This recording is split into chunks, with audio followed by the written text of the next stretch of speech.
اسلامی سال کا پہلا مہینہ ماہ محرم کی جب ابتدا ہوتی ہے تو مسلمانوں کے درمیان میں کچھ واقعات کا کثرت سے ذکر کیا جاتا ہے۔ مسلمان بعض مرتبہ یہ سمجھنے لگتا ہے کہ آخر اسلام میں یا مسلمانوں کے درمیان میں ایسے بڑے بڑے حادثے، بڑے بڑے واقعات کیوں پیش آ گئے۔ آج دنیا میں ہم مسلمانوں کو متحد ہونے کی، ایک ساتھ رہنے کی، پیار و محبت کے ساتھ زندگی گزارنے کی تعلیم دیتے ہیں۔ وہ پہلا زمانہ، وہ ہمارے اسلاف کا دور، وہ دور جس دور میں صحابہ رضی اللہ تعالی عنہم ہوا کرتے تھے، آخر اس زمانے میں مسلمانوں کے درمیان میں اتنے بڑے واقعات کیسے پیش آ جاتے ہیں کہ حسین رضی اللہ تعالی عنہ نبی کریم صلی اللہ علیہ وسلم کے نواسے، نبی کریم صلی اللہ علیہ وسلم کے محبوب، جن کے بارے میں نبی صلی اللہ علیہ وسلم نے فرمایا تھا سیدہ شباب اہل الجنہ، حسن اور حسین یہ جنت کے نوجوانوں کے سردار ہوں گے۔ یہ ان میں سے حسین رضی اللہ تعالی عنہ کربلا کے میدان میں شہید کر دیے جاتے ہیں۔ مسلمان آج تک یہ نہیں سمجھ سکا ہے کہ حسین رضی اللہ تعالی عنہ کی شہادت کا ذمہ دار کون ہے، حسین رضی اللہ تعالی عنہ کو شہید کس نے کیا، اور کیا وجہ تھی حسین رضی اللہ تعالی عنہ کی کہ مکہ مکرمہ جیسے عظیم شہر کو چھوڑ کر وہ کوفہ جانے کے لیے تیار ہو گئے تھے، جبکہ مکہ وہ شہر ہے جہاں نبی کریم صلی اللہ علیہ وسلم ان کے نانا کی پیدائش ہوئی تھی۔ مکہ وہ شہر ہے جہاں پر کعبہ ہے، جہاں پر ایک نماز پڑھنے کا ثواب 1,00,000 گنا نمازوں کے برابر ملتا ہے۔ تو ایسی صورت میں ہمارے لیے ضروری ہوتا ہے کہ ان حادثات کے بارے میں، اس کے پس منظر کے بارے میں تھوڑی سی جانکاری بھی حاصل کریں۔ سب سے پہلی بات، ماہ محرم کی جو شہرت ہے نبی کریم صلی اللہ علیہ وسلم کے اس واقعے سے ہیں کہ جب آپ صلی اللہ علیہ وسلم مکہ سے ہجرت کر کے مدینہ منورہ آئے تو آپ نے وہاں پر یہودیوں کو یوم عاشوراء کو روزہ رکھتے ہوئے دیکھا، محرم کی 10ویں تاریخ کو روزہ رکھتے ہوئے دیکھا۔ آپ نے ان کے روزے کے بارے میں پوچھا کہ آپ یوم عاشوراء یعنی محرم کی 10ویں تاریخ کو روزہ کیوں رکھتے ہو؟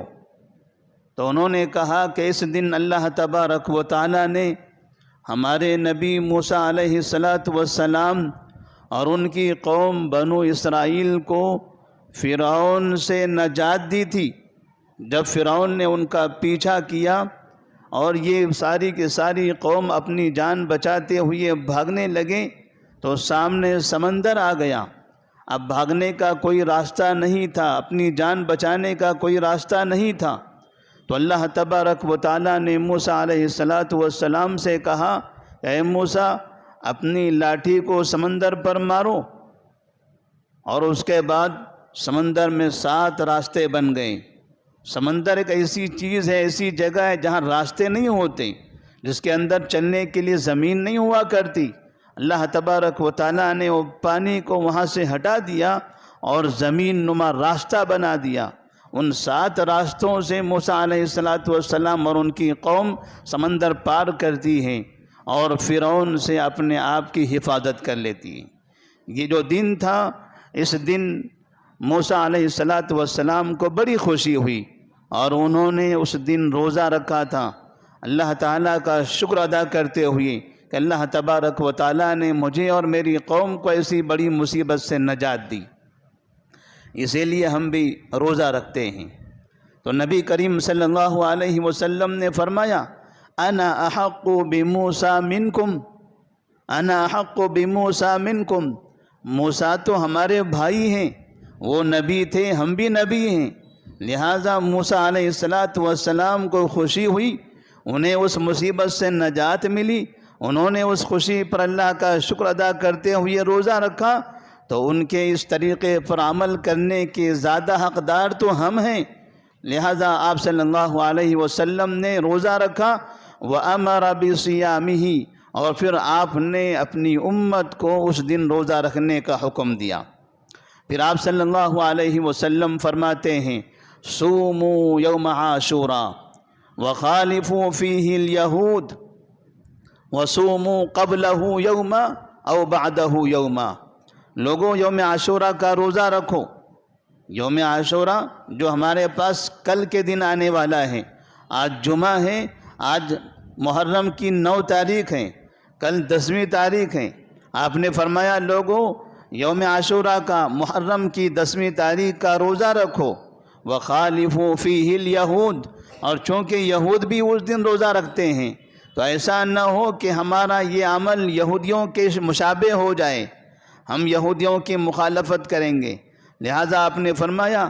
وَصُومُوا قَبْلَهُ يَوْمًا أَوْ بَعْدَهُ يَوْمًا، لہٰذا 10ویں تاریخ کے روزے کے ساتھ میں 9ویں تاریخ کا روزہ رکھو یا پھر 11ویں تاریخ کا روزہ رکھو،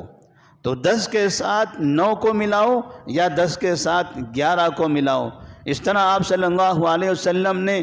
2 دن روزہ رکھنے کی تلقین فرمائی، اور آپ فرماتے ہیں یکفر السنۃ الماضیہ، جو شخص یوم عاشوراء کا روزہ رکھتا ہے اللہ تبارک و تعالیٰ اس کے پچھلے 1 سال کے گناہوں کو معاف کر دیتا ہے۔ یہاں سے یوم عاشوراء کی شہرت ہوتی ہے، یہاں سے یوم عاشوراء کا تذکرہ مسلمانوں میں صحابہ رضی اللہ تعالی عنہم ہے، اور اسلام کے وہ علمی ذخیرے کے اندر مشہور ہوتا ہے۔ لیکن بعد میں یہ یوم عاشوراء ایک دوسرے واقعے کے لیے مشہور ہو گیا۔ نبی کریم صلی اللہ علیہ وسلم کی سیرت ہم پڑھیں، صحابہ رضی اللہ تعالیٰ عنہم کی زندگی کے واقعات کو ہم پڑھیں تو ہمیں اندازہ ہوگا کہ حسین رضی اللہ تعالیٰ عنہ کی شہادت اور ان کی شہادت پر جو دنیا میں ماتم منایا جاتا ہے، دنیا میں جو وابلہ مچایا جا رہا ہے مسلمانوں میں اور دیگر اس قوم میں جس قوم کو شیعہ کہتے ہیں، شیعہ بھی یہ حرکتیں کر رہے ہیں، اور مسلمان بھی بعض مسلمان بھی اس طرح سے یہ ماتم منانا، جلوس نکالنا اور طرح طرح کے بدعت و خرافات کا ارتکاب کرنا، یہ یوم عاشوراء کو اپنا یہ کام کیا جاتا ہے۔ نبی کریم صلی اللہ علیہ وسلم کا فرمان ایسے لوگوں کو یہ یاد رہنا چاہیے کہ آپ صلی اللہ علیہ وسلم نے فرمایا تھا، آپ نے فرمایا تھا کہ لعن اللہ لیس منا من لتم الخدود وشق الجیوب ودعا بدعوى الجاہلیہ، آپ نے فرمایا کہ وہ لوگ ہم میں سے نہیں ہیں، وہ لوگ ہم میں سے نہیں ہیں جو اپنے چہروں کو پیٹیں، جو چہرے کو ماریں اور اپنے کپڑوں کو پھاڑیں اور جاہلیت والی باتیں کریں، جاہلیت والے نعرے لگائیں، دشمنی والے، تعصب والے، عصبیت والے واویلا مچائیں۔ لیس منا من لتم الخدود وشق الجیوب ودعا بدعوى الجاہلیہ، آپ نے فرمایا یہ لوگ ہم میں سے نہیں ہیں، یعنی اس قوم کا تعلق مجھ سے نہیں ہے،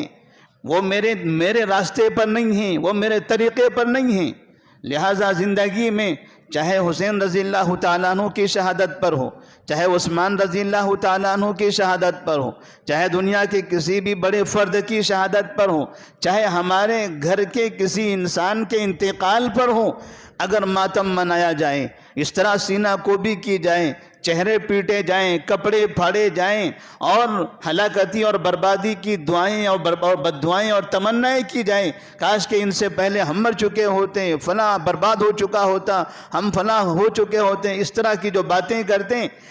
اگر کوئی شخص کسی بھی شخص کی وفات پر ایسے کرتا ہے تو نبی نے فرمایا لیس منا، وہ ہم میں سے نہیں ہیں، وہ ہمارے راستے پر، ہماری سنت پر، ہمارے دین میں سے نہیں ہیں۔ تو یہ معلوم ہونا چاہیے کہ کسی بھی طرح کا کوئی بھی غم ہو دنیا کا، دنیا میں بڑے بڑے غم آنے والے ہیں، بہت بڑے غم آ چکے ہیں، آئندہ بھی بہت بڑے بڑے غم اور مصیبتیں مسلمانوں پر آنے والی ہیں، اور یہ قیامت تک ہونے والا ہے۔ کوئی یہ نہ سمجھے کہ پہلے ہوا کرتا تھا اب نہیں ہو رہا ہے، آئندہ نہیں ہوگا۔ اسے یہ معلوم ہونا چاہیے کہ نبی صلی اللہ علیہ وسلم نے فرمایا تھا اشد الناس بلاء الانبیاء ثم الامثل فالامثل، سب سے زیادہ مصیبتیں انبیاء پر آتی ہیں، سب سے زیادہ مصیبتیں انبیاء پر آتی ہیں، جبکہ انبیاء علیہ السلام اللہ کے محبوب ہوتے ہیں، اللہ نے ان کو مبعوث کیا ہوتا ہے، دنیا کے انسانوں میں سب سے اچھے انسان وہ ہوتے ہیں، پھر بھی نبی نے فرمایا اشد الناس بلاء الانبیاء ثم الامثل فالامثل، سب سے زیادہ آزمائشیں مصیبتیں انبیاء پر آتی ہیں، اور پھر ان کے بعد اس قوم پر آتی ہیں جو قوم انبیاء کے راستے پر چلے، جو کتاب اللہ سنت رسول پر عمل کرے، جو نیک ہو، متقی ہو، پرہیزگار ہو، دیندار ہو، جو مخلص ہو، جو ایمان پر قائم ہو، جو اپنی زندگی کتاب و سنت کے مطابق گزارنے والا ہو، ایسے لوگوں پر مصیبتیں زیادہ آتی ہیں۔ ان کے نبی صلی اللہ علیہ وسلم کے بعد صحابہ رضی اللہ تعالیٰ عنہم کی زندگی کو آپ دیکھیں، صحابہ رضی اللہ تعالیٰ عنہم نے کتنی پریشانیوں سے زندگی گزاری ہے، کتنے لوگوں کی کسی جنگ کے میدان میں کتنے دردناک طریقے سے شہادتیں ہوئی ہیں۔ حمزہ رضی اللہ تعالیٰ عنہ ہیں، عمر فاروق رضی اللہ تعالیٰ عنہ ہیں، عثمان غنی رضی اللہ تعالیٰ عنہ ہیں، علی بن ابی طالب رضی اللہ تعالیٰ عنہ ہیں، حسین رضی اللہ تعالیٰ عنہ ہیں، زبیر بن عوام رضی اللہ تعالیٰ عنہ ہیں، طلحہ بن عبید اللہ رضی اللہ تعالیٰ عنہ ہیں، عمار بن یاسر رضی اللہ تعالیٰ عنہ، اس طرح کے کئی صحابہ ہیں، ایک لمبی فہرست ہے جن کو انتہائی دردناک طریقے سے لوگوں نے مارا ہے اور قتل کیا ہے۔ تو نبی کریم صلی اللہ علیہ وسلم کا یہ ارشاد ہے، جو واقعات ہوتے ہیں ایسے واقعات پر غم منانا، ان واقعات پر ماتم کرنا، ان پر بری بری باتیں کہنا اور لعنتیں بددعائیں کرنا اور اس طرح سے موت کو دعوت دینا، یہ لیس منا، یہ کام ہمارا نہیں ہے، یہ ہمارے طریقے پر نہیں ہے، اور مسلمانوں کو یہ سمجھنا چاہیے کہ آئندہ بھی اس طرح کی مصیبتیں تمہارے اوپر آنے والی ہیں۔ اب ہم یہاں یہ سمجھنے کی کوشش کرتے ہیں کہ آخر وجہ کیا ہے؟ وجہ کیا ہے کہ اسلام میں صحابہ رضی اللہ تعالیٰ عنہم میں ایسے کئی صحابہ تھے جن کی شہادتیں ہوئی ہیں۔ حمزہ رضی اللہ تعالیٰ عنہ بھی شہید ہوئے، سب کو پتہ ہے حمزہ رضی اللہ تعالیٰ عنہ کی شہادت کا واقعہ۔ عمر فاروق رضی اللہ تعالیٰ عنہ کو بھی شہید کر دیا گیا، نماز کی حالت میں سجدے میں جب وہ تھے جب ان پر زہریلے خنجر سے وار کیا گیا۔ عثمان غنی رضی اللہ تعالیٰ عنہ کو ان کے گھر میں جمعہ کے دن قرآن مجید کی تلاوت کرتے ہوئے اس حالت میں ان کو شہید کر دیا گیا۔ علی بن ابی طالب رضی اللہ تعالیٰ عنہ کوفہ میں جب اپنے گھر سے فجر کی نماز پڑھنے کے لیے نکلے تھے، وہاں راستے میں زہریلے خنجر سے ان پر وار کر کے ان کو شہید کر دیا گیا۔ بڑے بڑے صحابہ ہیں جن کا نبی سے گہرا تعلق ہے، کوئی نبی کا داماد ہے، حسین نبی صلی اللہ علیہ وسلم کے داماد تھے، عمر فاروق نبی صلی اللہ علیہ وسلم کے سسر تھے، علی رضی اللہ تعالیٰ عنہ نبی کے داماد ہیں، حمزہ رضی اللہ تعالیٰ عنہ نبی کے چچا ہیں، نبی صلی اللہ علیہ وسلم کے گھرانے کے لوگ، نبی کے گھرانے کے لوگ، نبی کے اطراف کے لوگ، وہ لوگ جنہوں نے ساری زندگیاں قربان کر دی نبی کی خدمت کرتے اور نبی کی مدد کرتے ہوئے نبی کے ساتھ انہوں نے زندگی گزاری ہیں۔ ایسے افراد بھی شہید ہوئے ہیں، ایسے لوگوں کی بھی زندگیاں یہاں سے ختم ہوئی ہیں، ان کے واقعات بھی ہم جانتے ہیں، ان کی سیرت بھی ہم نے پڑھی ہے، لیکن حسین رضی اللہ تعالیٰ عنہ کی شہادت پر ماتم، جب بھی محرم کا مہینہ آتا ہے حسین رضی اللہ تعالیٰ عنہ کی شہادت کا تذکرہ ہوتا ہے، اور پھر وہاں پر رونا دھونا، سر پیٹنا، ماتم کرنا، اس طرح کی حرکتیں یہ شیعوں کے علاوہ مسلمانوں کی مساجد میں بھی ہونے لگا ہے۔ افسوس تو مسلمانوں پر ہیں، جو شیعہ ہیں وہ تو اسلام سے جن کا کوئی تعلق نہیں ہے، جو اللہ کو نہیں مانتے، جو نبی کو نہیں مانتے، جو علی کو نہیں مانتے، جو حسن حسین کو نہیں مانتے، جو اہل بیت کو نہیں مانتے، ان کا تو کوئی تعلق ہی نہیں ہے۔ جو مسلمان کہتے ہیں ہم لا الہ الا اللہ محمد رسول اللہ کلمہ پڑھا ہوا ہے، جو مسلمان اپنے آپ کو مسلمان کہتا ہے، وہ مسلمان بھی اگر اپنی مسجدوں میں اس طرح کے واویلا مچانے لگے تو تعجب تو ان پر ہوتا ہے، تعجب تو ان پر ہوتا ہے تو حسین رضی اللہ تعالیٰ عنہ کی شہادت کا اس کا پس منظر معلوم کرنے کے لیے آپ کو نبی صلی اللہ علیہ وسلم کے زمانے کے ان واقعات کو معلوم کرنا پڑے گا۔ جب آپ صلی اللہ علیہ وسلم ہجرت کر کے مکہ سے مدینہ منورہ آئے تو مدینہ منورہ میں دو قبیلے ہوا کرتے تھے، ایک کا نام اوس، دوسرے کا نام خزرج۔ یہ قبیلے اوس اور قبیلے خزرج یہ بڑے زمانے سے دونوں آپس میں جنگیں کرتے رہتے تھے، ان کا کبھی تال میل نہیں تھا، یہ ہمیشہ لڑتے رہتے تھے۔ اوس والے خزرج کا قتل کرتے، خزرج والے اوس کا قتل کرتے، یہ ان کی آبادیوں کو تباہ کرتے، وہ ان کی آبادیوں کو تباہ کرتے۔ اور یہ دونوں عرب تھے، ان دونوں سے باہر مدینہ منورہ سے باہر 3 یہودی قبیلے ہوتے تھے، ایک بنو نذیر، دوسرے بنو قینقاع، تیسرے بنو قریظہ۔ یہودی قبیلے وہ انتہائی امن سے، سکون سے، محبت سے، امن سے، اطمینان سے رہا کرتے تھے، ان کے درمیان کوئی اختلاف نہیں ہوتا تھا، بڑے خوشحال تھے، بڑے دولت مند تھے، بڑی بڑی تجارتیں وہ کرتے تھے۔ ان کا کام کیا تھا؟ ان تینوں یہودی قبیلوں کا کام تھا کہ ہتھیار اور پیسہ، یہ اوس اور خزرج چونکہ یہ دونوں آپس میں دشمن تھے، ایک باپ کے 2 بیٹوں کی نسلیں تھی، کبھی اوس کو پیسہ دیتے خزرج کے خلاف بھڑکاتے، کبھی خزرج کو پیسہ دیتے اوس کے خلاف بھڑکاتے۔ جب یہ کمزور ہوتے تو انہیں ہتھیار دیتے انہیں مارنے کے لیے، جب یہ کمزور ہوتے تو انہیں ہتھیار دیتے انہیں مارنے کے لیے۔ اس طرح سے یہ دونوں ایک دوسرے کا قتل کرتے، ان سے ہتھیار لیتے، ان سے پیسہ لیتے اور سود پر یہ پیسہ ادا کرتے رہتے تھے۔ اس طرح سے وہ یہودی دولت سے دولت مند ہوتے چلے جا رہے تھے۔ نبی صلی اللہ علیہ وسلم نے جب ہجرت کیا مدینہ منورہ میں تو یہ اوس اور خزرج بھائی ہو گئے۔ اوس اور خزرج یہ دونوں جو ایک زمانے سے آپس میں لڑتے تھے، یہ دونوں بھائی ہو گئے۔ پہلے سے یہ بھائی تھے، ایک باپ کے 2 بیٹے کے نام تھے اوس اور خزرج، وہ 2 بیٹوں کی نسلیں تھیں۔ اب یہ نبی کے آنے کے بعد پھر سے بھائی ہو گئے۔ جب ان میں اتحاد ہو گیا، جب ان میں اخوت آ گئی، جب ان میں بھائی چارگی پیدا ہوئی، جب ان میں محبت کا راستہ شروع ہوا، ایسی صورت میں ان یہودیوں کو تکلیف ہونے لگی۔ مدینے والے تو آپس میں مل گئے، اب نہ وہ ہم سے ہتھیار خریدتے ہیں، نہ ہم سے وہ پیسہ لیتے ہیں، نہ ہمارا سودی کاروبار چل رہا ہے، ان کی مارکیٹ، ان کا بازار ٹھپ پڑ گیا۔ تو انہوں نے نبی کریم صلی اللہ علیہ وسلم کو قتل کرنے کی کوشش کی۔ جس آدمی نے ان دونوں کو ملایا ہے، جس شخص نے ان دونوں کے درمیان محبت قائم کی ہے، ضروری ہے کہ اس آدمی کو راستے سے ہٹا دیا جائے۔ اس لیے مدینہ منورہ کی زندگی میں نبی کریم صلی اللہ علیہ وسلم کو کئی مرتبہ یہودیوں نے قتل کرنے کی کوشش کی۔ کبھی آپ ان کے علاقے میں گئے تو دیوار پر چڑھ کر چکی کا بڑا پتھر، جو پہلے چکی پیسا کرتے تھے، وہ بڑا پتھر سر کے اوپر پھینکنا چاہا، وہاں اللہ تعالیٰ نے آپ کو محفوظ کر لیا۔ کبھی خیبر میں گوشت کھانے کی دعوت دی، زہر ملا کر آپ کو کھلا دیا گیا۔ کبھی آپ پر جادو کرنے کی کوشش کی گئی۔ جب بھی موقع ملا، کبھی رات کی تاریکی میں آپ کے گھر کے اطراف پہنچ جاتے تھے، کبھی جنگ بدر میں دھوکہ دیتے، کبھی احد میں دھوکہ دیتے، کبھی خندق میں دھوکہ دیتے رہے۔ ہمیشہ اس بات کی کوشش کرتے رہے کہ نبی کو قتل کر دیا جائے، ورنہ جب تک یہ مسلمانوں میں اتحاد باقی رہے گا تب تک کہ ہمارا بازار نہیں چلنے والا ہے۔ اور یہ سلسلہ، یہ شروعات اس کی بات میں یہ ہوئی کہ جب نبی کریم صلی اللہ علیہ وسلم اس دنیا سے چلے گئے، ابوبکر صدیق رضی اللہ تعالیٰ عنہ آئے، ان کی خلافت، ان کی حکومت بڑی مضبوط تھی۔ عمر فاروق رضی اللہ تعالیٰ عنہ کی خلافت آئی، ان کی بھی حکومت بڑی مضبوط ہوا کرتی تھی۔ عثمان غنی رضی اللہ تعالیٰ عنہ کی جب خلافت آئی تو وہاں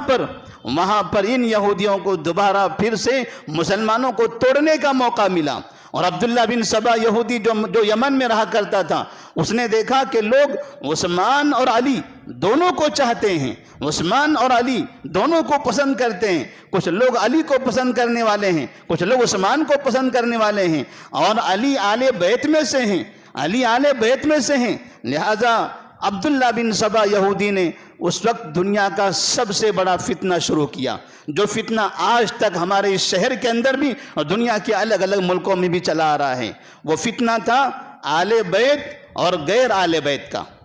وہ فتنہ تھا آل بیت اور غیر آل بیت کا، نبی کے گھرانے اور دوسرے صحابہ کا، جو صحابہ نبی کے گھرانے کے ہیں اور جو صحابہ نبی کے گھرانے کے نہیں، دوسرے قبیلوں کے ہیں۔ ان دونوں کے درمیان جو تفریق آج تک ہم سنتے آ رہے ہیں وہ عبداللہ بن سبا یہودی کی وجہ سے۔ جبکہ نبی کریم صلی اللہ علیہ وسلم نے اپنی زندگی میں کبھی اپنے گھرانے دوسرے گھرانے میں کوئی تفریق نہیں کیا۔ ابوبکر صدیق نبی کے گھرانے کے نہیں ہیں، ان کا قبیلہ الگ ہے، نبی بنو ہاشم میں سے ہیں، ابوبکر صدیق بنو تمیم میں سے، بنو تیم میں سے ہیں۔ عمر فاروق رضی اللہ تعالیٰ عنہ یہ بنو ہاشم میں سے نہیں ہیں، وہ بنو عدی میں سے ہیں۔ عثمان غنی رضی اللہ تعالیٰ عنہ یہ بھی بنو ہاشم میں سے نہیں ہیں، وہ تو بنو امیہ میں سے ہیں۔ علی رضی اللہ تعالیٰ عنہ چوتھے خلیفہ یہ بنو ہاشم میں سے ہیں۔ اور نبی سے جب پوچھا جاتا ہے من احب الناس الیک یا رسول اللہ، اے اللہ کے رسول صلی اللہ علیہ وسلم آپ کے نزدیک دنیا میں سب سے زیادہ محبوب انسان کون ہے؟ دنیا میں سب سے زیادہ محبوب انسان کون ہے؟ تو آپ فرماتے ہیں عائشہ، آپ فرماتے ہیں عائشہ۔ لوگوں نے پوچھا من الرجال، تو آپ نے کہا ابوہا، ان کے والد ابوبکر صدیق رضی اللہ تعالیٰ عنہ۔ جب نبی سے یہ سوال کیا گیا تھا، جب نبی سے یہ پوچھا جا رہا تھا کہ دنیا میں سب سے زیادہ محبوب آپ کے نزدیک کون ہیں، تو اس وقت علی رضی اللہ تعالیٰ عنہ موجود تھے، حسن اور حسین بھی موجود تھے، فاطمہ رضی اللہ تعالیٰ عنہ موجود تھی، عباس موجود تھے، عبداللہ بن عباس تھے، عقیل بھی تھے، جعفر رضی اللہ تعالیٰ عنہ بھی تھے، اس طرح کے کئی آل بیت کے صحابہ موجود تھے۔ آپ سے پوچھا جاتا ہے دنیا میں سب سے زیادہ محبوب آپ کے نزدیک کون ہیں، تو آپ فرماتے ہیں عائشہ۔ پوچھا گیا یہ تو عورتوں میں سے ہو گئی، مردوں میں سے کون ہیں، تو آپ کہتے ہیں ابوہا، ان کے والد یعنی ابوبکر صدیق رضی اللہ تعالیٰ عنہ۔ آپ نے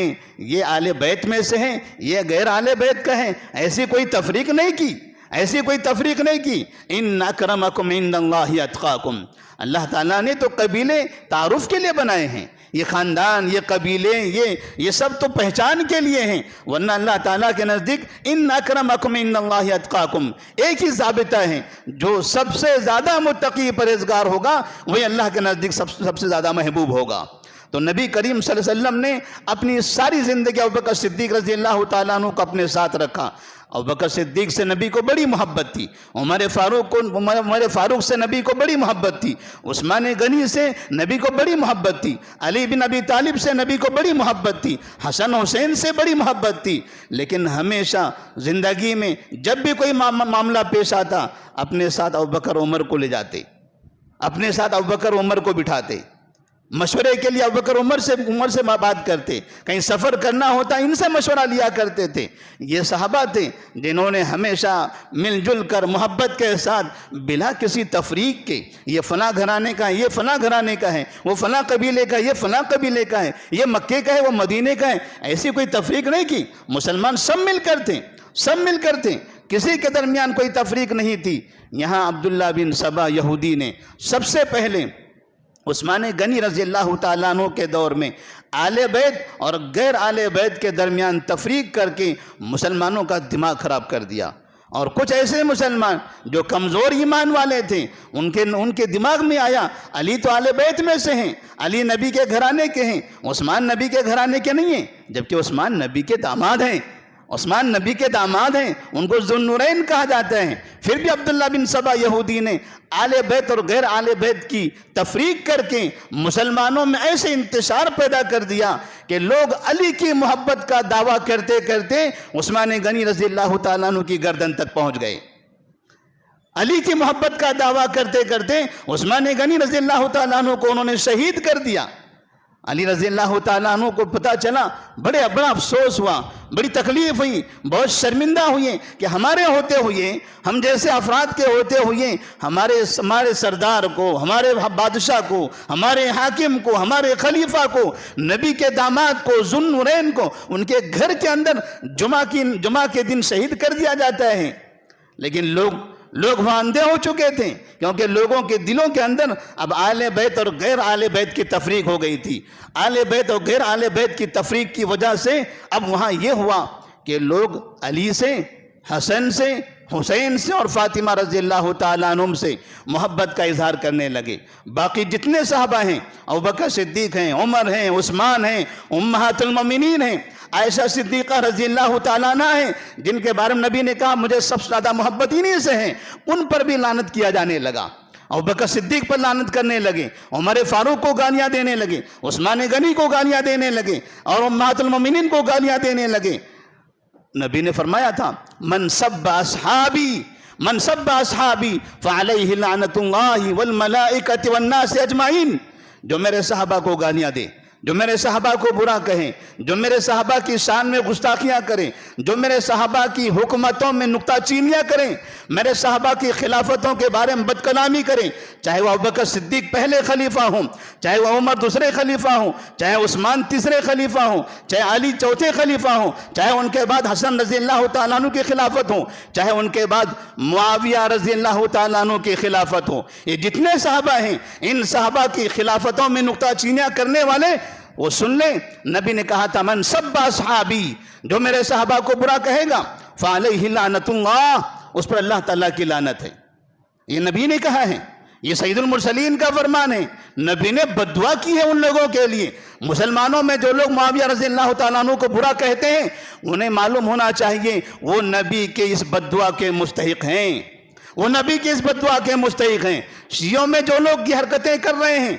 وہ بھی نبی کے بد دعا کے مستحق ہیں، ان کا تو دین سے کوئی تعلق ہی نہیں ہے، پھر بھی نبی کی زبان میں وہ نبی کے بد دعا کے مستحق ہیں۔ نبی نے فرمایا من سب اصحابی فعلیہ لعنت اللہ والملائکۃ، تمام صحابہ کی ان پر لعنت ہو، والناس اجمعین، اور تمام لوگوں کی ان پر لعنت ہو۔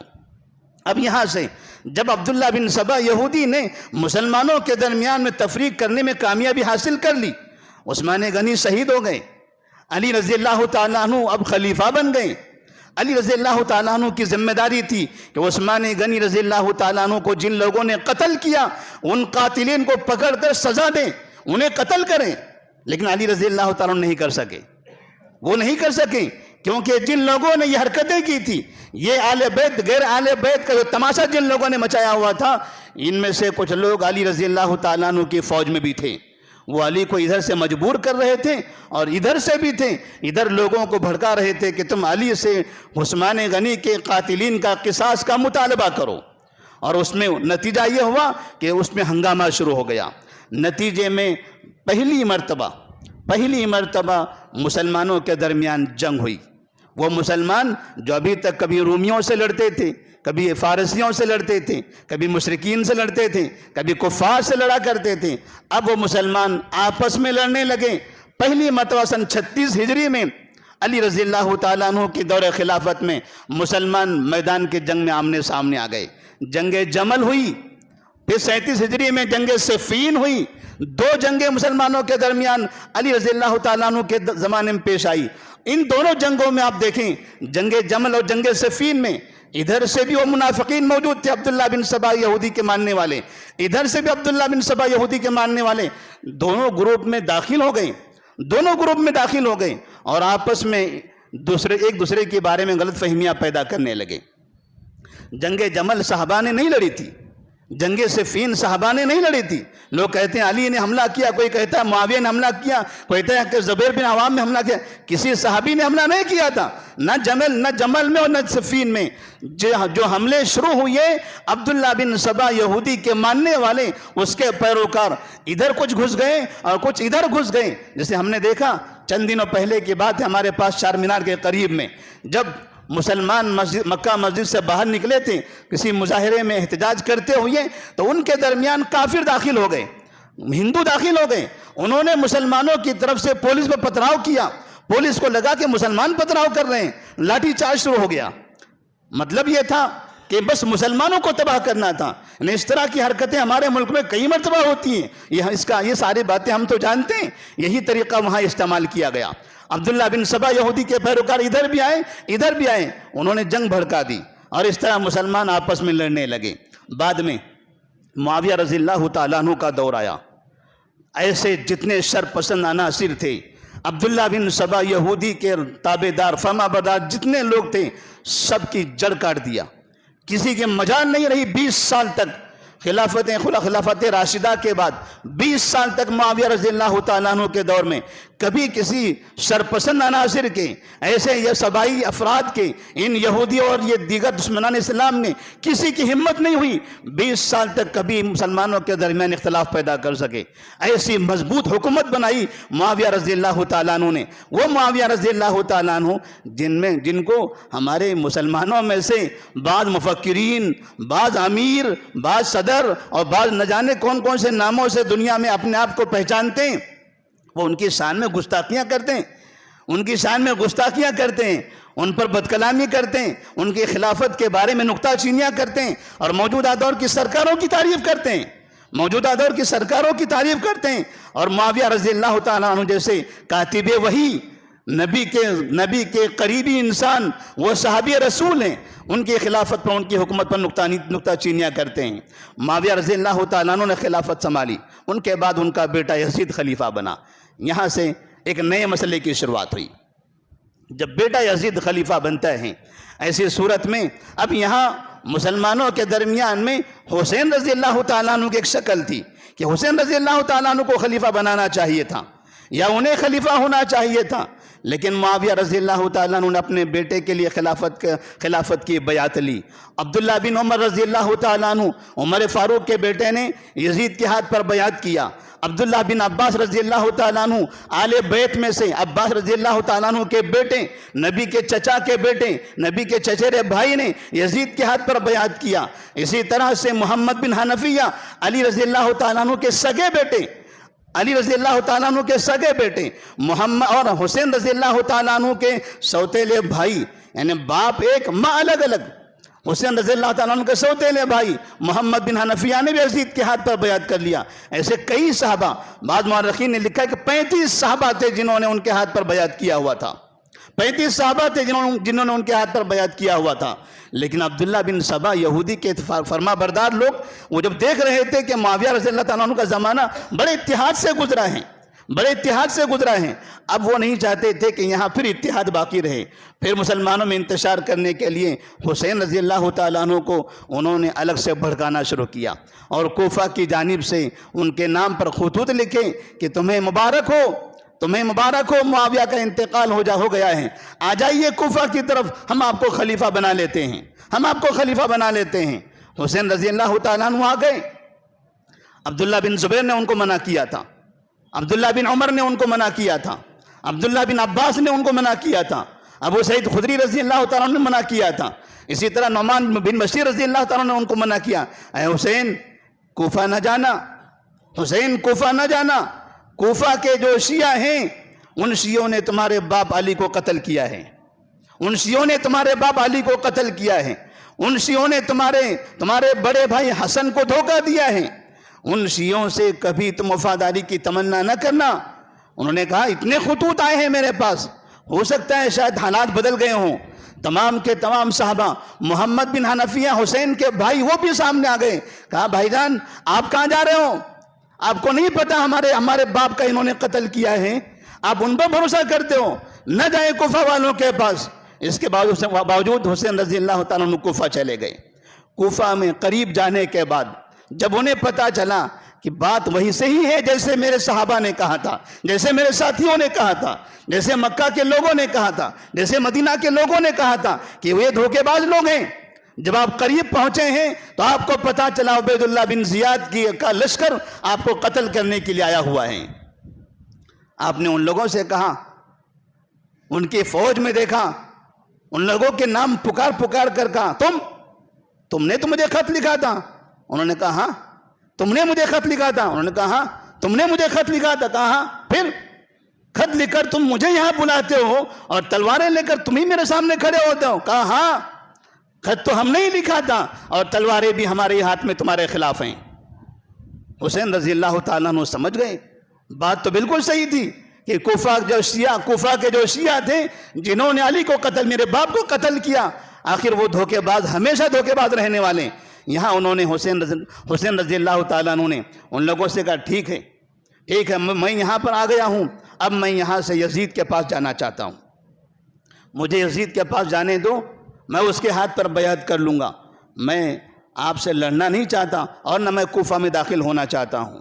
لوگوں نے کہا نہیں، آپ کو کوفہ آنا ہی پڑے گا، اب آپ کوفہ کے لیے نکلے ہیں تو کوفہ میں ہی آنا ہے، آپ کو عبید اللہ بن زیاد کے سامنے حاضری دینا ہے۔ انہوں نے کہا نہیں، عبید اللہ بن زیاد کے سامنے میں حاضری نہیں دے سکتا، میں یزید کے پاس جانا چاہتا ہوں، مجھے یزید کے پاس جانے دو، میں وہاں جا کر اس کے ہاتھ پر بیعت کر لیتا ہوں۔ حسین رضی اللہ تعالیٰ عنہ نے 7 مرتبہ اس فوج سے کہا تھا کہ مجھے یزید کے پاس جانے تو میں اس کے ہاتھ پر بیعت کر لیتا ہوں۔ عبید اللہ بن زیاد کی اس فوج نے انہیں جانے نہیں دیا، وہاں قتل کر دیا، حسین کو قتل کیا۔ قتل کرنے کے بعد جو خطوط حسین رضی اللہ تعالیٰ ساتھ لے آئے تھے وہ خطوط جلا دیے کہیں ایسا نہ ہو کہ یہ خطوط یزید کو پتہ چل جائے تو ایسی صورت میں ان پورے شیعوں کا قتل ہو جائے، یہ کوفہ کے تمام شیعوں کو سزا ملے، ان کو پھانسیاں مل جائیں۔ ان لوگوں نے یہ فتنہ پھیلایا ہوا تھا۔ حسین رضی اللہ تعالیٰ عنہ کی شہادت کا واقعہ بڑے دردناک طریقے سے سنایا جاتا ہے، اس میں کوئی شک نہیں۔ نواز رسول کو شیعہ نے کوفہ نے دھوکہ دیا، جیسے ان کے باپ علی رضی اللہ تعالیٰ عنہ کو انہوں نے دھوکہ دیا تھا۔ اور الانوار النعمانیہ ایک بڑی کتاب ہے شیعوں کی، جس میں ملا باقر مجلسی اپنے شیعوں کے بارے میں لکھتے ہیں۔ ایک زمانے سے ہم سنتے آ رہے ہیں شیعہ غدار ہیں، شیعہ دھوکے باز ہیں۔ وہ کہتے ہیں آج میں اعلان کر رہا ہوں کہ ہاں شیعہ دھوکے باز ہوتے ہیں، شیعہ غدار ہوتے ہیں، لیکن یاد رکھیں ہم غدار نہیں ہیں، میں غدار نہیں ہوں، ہمارے آبا و اجداد غدار تھے، ہم شیعوں کے باپ دادا غدار تھے، جنہوں نے علی کو قتل کیا، جنہوں نے حسن کو دھوکہ دیا، جنہوں نے حسین کو قتل کیا ہے۔ وہ اعتراف کرتے ہیں کہ حسین رضی اللہ تعالیٰ عنہ کو قتل کرنے والے شیعہ ہیں، وہ اعتراف کرتے ہیں حسین رضی اللہ عنہ کے قاتلین شیعہ ہیں۔ اور جیسے ام سلمہ رضی اللہ تعالیٰ عنہ نبی کی بیوی ام المؤمنین کو پتہ چلا حسین رضی اللہ تعالیٰ عنہ کربلا کے میدان میں شہید ہو گئے، تو انہوں نے کوفہ والوں پر بددعا کی۔ انہوں نے یزید پر بددعا نہیں کی، انہوں نے کوفہ والوں پر بددعا کی کہ قاتلہم اللہ قاتلہم اللہ ولعنہم اللہ، ان لوگوں نے حسین کو قتل کیا، اللہ ان کو تباہ کر دے، اللہ ان پر لعنت بھیجیں۔ ام سلمہ رضی اللہ تعالیٰ عنہ کو پتہ چلا تو انہوں نے کوفہ والوں پر بددعائیں فرمائی تھی۔ اسی طرح سے حسین رضی اللہ تعالیٰ عنہ کے نسل کے افراد، ان کے خاندان کے لوگ، زینب رضی اللہ تعالیٰ عنہ اور دیگر افراد، یہ سب بعد میں دمشق گئے۔ دمشق میں تقریباً 1 مہینے سے زیادہ دنوں تک یزید کے دربار میں، یزید کے گھرانے میں رہیں، اور وہاں سے امن و سکون کے ساتھ واپس مدینہ منورہ پہنچتے ہیں۔ معاملہ یہاں پر یہ بتایا جاتا ہے یزید نے قتل کیا، کوفہ والوں کو باہر نکال دیا جاتا ہے، کوفہ والوں کو بچانے کی کوشش کی جاتی ہے، اور یزید کو قاتل بتا کر ان کے والد معاویہ رضی اللہ تعالیٰ عنہ کو برا کہا جاتا ہے۔ پھر معاویہ کو برا کہتے اوپر ابوبکر عمر عثمان کو گالیاں دی جاتی ہیں۔ یہ حقیقت میں شہادت حسین کا جو واقعہ بیان کیا جا رہا ہے وہ حسین کی محبت میں نہیں ہے۔ یہ تو لوگ شہادت حسین کا ماتم کرتے ہیں، ان کو حسین سے کوئی محبت نہیں ہے، نہ ان کو علی سے محبت، نہ ان کو حسین سے محبت، نہ ان کو حسن سے محبت ہے، نہ آل بیت سے محبت ہے۔ ان کو دشمنی ہے صحابہ رضی اللہ تعالیٰ عنہم سے، ان کو دشمنی ہے صحابہ رضی اللہ تعالیٰ عنہم سے۔ لہٰذا آپ کہیں پر بھی دیکھو، کہیں بھی دیکھیے پوری دنیا کے اندر، آپ کے اس شہر کے اندر بھی، جہاں بھی شہادت حسین کے نام پر ماتم منایا جا رہا ہے، وہاں صحابہ پر گالیاں دی جاتی ہے، وہاں ابوبکر کو گالی دی جاتی ہے۔ ابوبکر کیا تعلق ہے؟ ابوبکر صدیق تو اس سے 40 سال پہلے انتقال کر گئے تھے، ان کا کیا تعلق ہے اس واقعے سے؟ عمر فاروق کو گالی دی جاتی ہے، ان کا کیا تعلق ہے؟ عثمان غنی کو گالی دی جاتی ہے، ان کا کیا تعلق ہے؟ امہات المؤمنین کو گالیاں دی جاتی ہیں، ان کا کیا تعلق ہے؟ پتہ یہ چلتا ہے کہ یہ لوگ جو شہادت حسین کا جو ڈھونگ رچاتے ہیں، ماتم کرتے ہیں۔ ان کے ایک عالم نے تو یہ کہا تھا کہ ہمارے باپ دادا نے یہ برائی کی تھی، آج ہم ماتم منا کر اس پر افسوس کرتے ہیں کہ ہمارے باپ دادا نے ایسی حرکت کیوں کیا۔ ہم کفارے کے طور پر اپنے باپ دادا کو اللہ تعالیٰ معاف کر دے، وہ کفارے کے طور پر ماتم کر رہے ہیں، اپنے آپ کو پیٹ رہے ہیں تاکہ اللہ تعالیٰ ہم کو معاف کرے۔ قیامت تک بھی ایسی صورت میں اللہ تعالیٰ معاف کرنے والا نہیں ہے۔ معافی کا دروازہ ایک دوسرا ہے، وہ ہے استغفار، وہ ہے توبہ، نیک اعمال، اللہ کے سامنے گڑ گڑانا، نبی سے محبت کرنا، حسن حسین سے محبت کرنا، صحابہ سے محبت کرنا، خلفاء راشدین سے محبت کرنا، اپنی زبانوں کی اصلاح کرنا، اور یہ ماتم کا جو تماشا ہے یہ ختم کرنا۔ یہ اگر یہ کیا جائے گا تب اللہ تبارک و تعالی ان سب کو معاف کرے گا۔ اس سے سمجھ میں آتا ہے کہ نبی کریم صلی اللہ علیہ وسلم نے فرمایا تھا من سب اصحابی فعلیہ لعنت اللہ والملائکۃ والناس اجمعین۔ مسلمانوں کو ہمیشہ صحابہ رضی اللہ تعالیٰ عنہ کی عزت کرنے کی ضرورت ہے، مسلمانوں کو ہمیشہ صحابہ کا احترام کرنے کی ضرورت ہے۔ جب تک کہ صحابہ کا احترام نہیں ہوگا، صحابہ کی عزت نہیں ہوگی، آپ کا دین محفوظ نہیں رہے گا، آپ کا ایمان محفوظ نہیں رہے گا۔ اللہ سے دعا کریں، باتیں بہت ہی وقت ہمارے پاس کافی زیادہ ہو گیا ہے، اللہ سے دعا کرتے ہیں کہ اللہ تبارک و تعالی ہم تمام کو خلفائے راشدین سے، تمام اور دیگر تمام صحابہ رضی اللہ تعالیٰ عنہم سے محبت کرنے کی توفیق عطا فرمائے۔ اللہ ہماری زبانوں کے اندر بری باتوں سے، ہماری زبانوں کو بری باتوں سے محفوظ رکھے۔ اللہ ہمارے دلوں کے اندر اہل بیت کی محبت داخل فرمائے۔ اللہ ہمارے دلوں کے اندر تمام صحابہ کو ایک جیسا سمجھنے کی توفیق عطا فرمائے۔ اللہ ہمیں نبی کی سنت پر عمل کرنے کی توفیق عطا فرمائے۔ اے اللہ ہمیں ہر طرح کے بدعات سے، خرافات سے، یہ فتنوں سے محفوظ رکھے، ہمیں ایمان پر زندہ رکھ، ایمان پر باقی رکھ، اور جب ہمارا خاتمہ ہو تو ایمان پر ہو۔ وآخر دعوانا الحمدللہ رب العالمین۔